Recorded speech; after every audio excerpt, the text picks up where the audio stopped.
وقت وہ استاد ہے جو سب سے مہنگا سبق دیتا ہے۔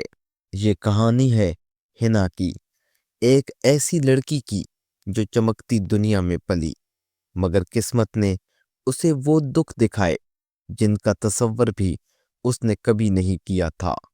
ہنا اکلوتی بیٹی تھی ایک بڑے صنعت کار زاہد ملک کی۔ بچپن سے ہی عیش و آرام میں پلنے والی ہنا نے کبھی کمی کا تصور تک نہیں کیا تھا۔ اس کی زندگی مہنگے کپڑوں، جدید فونز، پارٹیوں اور دوستوں میں گزرتی تھی۔ والدین نے اسے بہت لاڈ سے پالا، یہاں تک کہ ضد کے بغیر اس کی کوئی خواہش ادھوری نہیں رہتی تھی۔ کالج میں وہ اکثر فخر سے کہتی، میرے بابا کو جو چیز پسند آ جائے وہ خرید دیتے ہیں، پیسوں کی کمی کبھی ہوئی ہی نہیں۔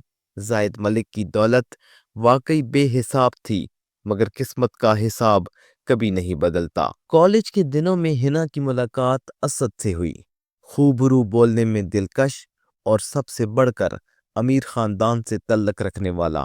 کم از کم ہنا یہی سمجھتی تھی۔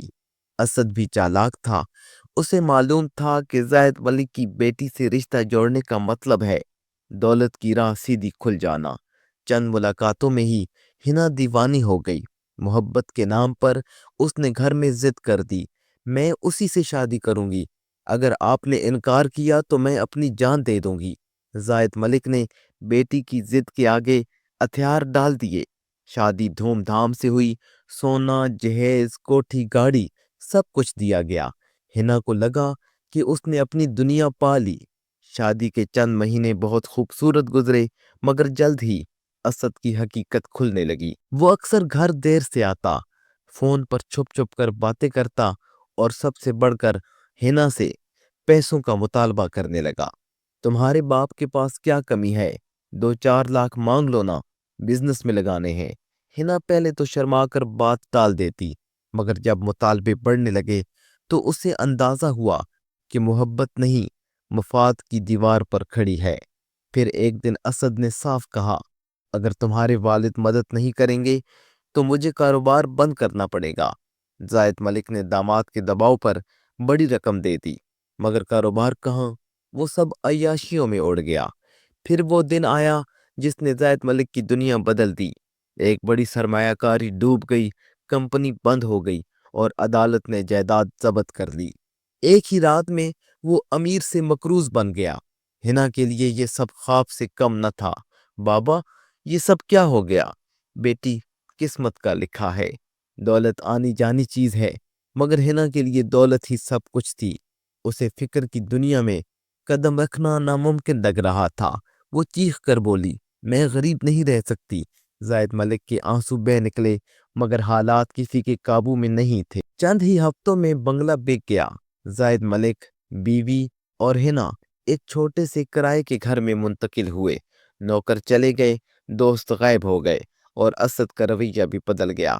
ایک رات اسد نے سرد لہجے میں کہا، میں تنگ آ گیا ہوں تمہارے غریب گھر سے، مجھے ایسی زندگی نہیں چاہیے۔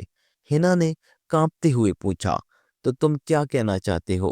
میں جا رہا ہوں، تم سنبھالو اپنے ماں باپ کو۔ اور اس نے واقعی چھوڑ دیا۔ کوئی پیغام نہیں، کوئی واپسی نہیں۔ ہنا کے پاس اب کچھ نہ تھا، نہ شوہر، نہ دولت، نہ عزت، صرف آنسو۔ ماں صدمے سے بیمار پڑی، باپ قرض کے بوجھ تلے دب گیا۔ چند مہینوں میں دونوں اس دنیا سے رخصت ہو گئے۔ ہنا تنہا رہ گئی، دن میں بھوک، رات میں یادیں۔ کبھی کبھی وہ سوچتی، کاش میں نے دولت کے بجائے رشتوں کو اہمیت دی ہوتی۔ پڑوس والے کبھی کبھی کھانا دے دیتے، مگر ہنا کا وقار مر چکا تھا۔ اب وہ وہی لڑکی تھی جو کبھی دوسروں کو کم تر سمجھتی تھی، مگر آج خود کسی کی محتاج تھی۔ ایک دن جب وہ سڑک پر چکر کھا کر گری، ایک نوجوان بھاگتا ہوا آیا۔ آنٹی، آپ ٹھیک ہیں؟ وہ لڑکا تقریباً 20 سال کا تھا، سادہ کپڑوں میں مگر نرم لہجے والا۔ ہنا نے کمزور آواز میں پوچھا، تم کون ہو بیٹا؟ آپ کی شوہر اسد کی پہلی شادی سے۔ بیٹا، ہنا کا دل دہل گیا۔ تم؟